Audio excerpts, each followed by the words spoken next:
গত 2 বছর আগে আমার বড় আপা 65 ওয়াটের একটা প্যানেল এবং 30 এম্পিয়ারের একটা ব্যাটারি দিয়ে একটা সোলার সেট আপ নিয়েছিল। তা থেকে এখন পর্যন্ত কেমন ব্যাকআপ পাচ্ছি সেটা আপনাদেরকে দেখাবো।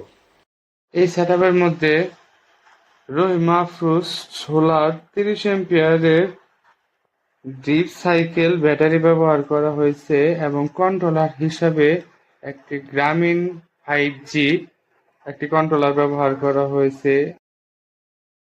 আমার মতে এই ধরনের কন্ট্রোলার না ব্যবহার করে পিডব্লিউএম বা এমপিপিটি কন্ট্রোলার ব্যবহার করাই উত্তম।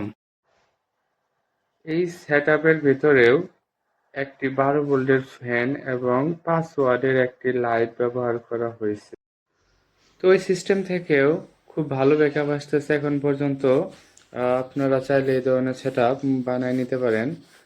ছোটোখাটো হিসেবে খুবই ভালো। তো এইটার দাম পড়ছে মোট 12,000 থেকে 12,500 টাকার ভিতরেই। আপনারা বাজার যাচাই করে কিনে নিতে পারেন।